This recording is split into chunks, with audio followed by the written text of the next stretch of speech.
ओम गम गणपतये नमः। नमः शिवाय। संकष्टी चतुर्थी व्रत कथा। कथा के अनुसार एक समय की बात है, बाणासुर की कन्या उषा ने सुषुप्तावस्था में अनिरुद्ध का स्वप्न देखा। अनिरुद्ध के विरह से वह इतनी अभिलाषी हो गई कि उसके चित्त को किसी भी प्रकार से शांति नहीं मिल रही थी। उसने अपनी सहेली चित्रलेखा से त्रिभुवन के संपूर्ण प्राणियों के चित्र बनवाए।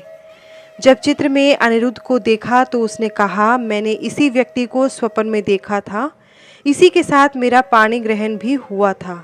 हे सखी, यह व्यक्ति जहाँ कहीं भी मिल सके ढूंढ लाओ, अन्यथा इसके वियोग में मैं अपने प्राण छोड़ दूंगी। अपनी सखी की बात सुनकर चित्रलेखा अनेक स्थानों में खोज करती हुई द्वारकापुरी में जा पहुंची। चित्रलेखा राक्षसी माया जानती थी। उसने वहां अनिरुद्ध को पहचान कर उसका अपहरण कर लिया और रात्रि में पलंग सहित अनिरुद्ध को उठाकर वह गोधूली वेला में बाणासुर की नगरी में प्रविष्ट हुई।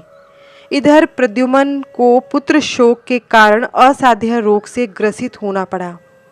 अपने पुत्र प्रद्युम्न एवं पौत्र अनिरुद्ध की घटना से श्री कृष्ण जी भी व्याकुल हो उठे। रुक्मणी भी पौत्र के दुख से दुखी होकर बिलखने लगी और खिन्न मन से कृष्ण जी से कहने लगी, हे नाथ, हमारे प्रिय पौत्र का किसने हरण कर लिया, अथवा वह अपनी इच्छा से ही कहीं गया है। मैं आपके सामने शोकाकुल हो अपने प्राण छोड़ दूंगी। रुक्मणी जी की ऐसी बात सुनकर श्री कृष्ण जी यादवों की सभा में उपस्थित हुए। वहां उन्होंने परम तेजस्वी लोमश ऋषि के दर्शन किए।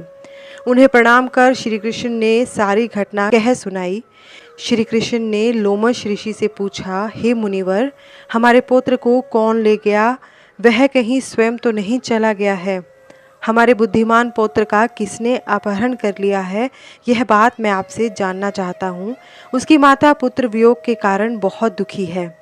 श्री कृष्ण जी की यह बात सुनकर लोमश ऋषि ने कहा, हे कृष्ण, बाणासुर की कन्या उषा की सहेली चित्रलेखा ने आपके पुत्र का अपहरण कर लिया है। उसे बाणासुर के महल में छिपा के रखा है। यह बात नारद जी ने बताई है। आप आश्विन मास के कृष्ण पक्ष की संकष्टी चतुर्थी का अनुष्ठान कीजिए। इस व्रत को करने से आपका पुत्र अवश्य ही आ जाएगा। ऐसा कहकर मुनिवर वन में चले गए। श्री कृष्ण जी ने लोमश ऋषि के कथनानुसार व्रत किया और इस व्रत के प्रभाव से उन्होंने अपने शत्रु बाणासुर को युद्ध में पराजित कर दिया। यद्यपि उस भीषण युद्ध में शिवजी ने भी बाणासुर की बड़ी रक्षा की, फिर भी वह परास्त हो गया। भगवान कृष्ण ने कुपित होकर बाणासुर की सहस्त्र भुजाओं को काट डाला। ऐसी सफलता मिलने के कारण व्रत का प्रभाव ही था। श्री गणेश जी को प्रसन्न करने तथा संपूर्ण विघ्न को दूर करने के लिए इस व्रत के समान कोई दूसरा व्रत नहीं है। श्री कृष्ण जी ने कहा, हे राजन, संपूर्ण विपत्तियों के विनाश के लिए मनुष्य को इस व्रत को अवश्य ही करना चाहिए। इसके प्रभाव से आप शत्रुओं पर विजय प्राप्त करेंगे एवं राज्याधिकारी होंगे। इस व्रत के महिमा का वर्णन बड़े बड़े विद्वान भी नहीं कर सकते। हे कुंती पुत्र, मैंने इसका अनुभव स्वयं किया है। यह मैं आपसे सत्य कह रहा हूँ।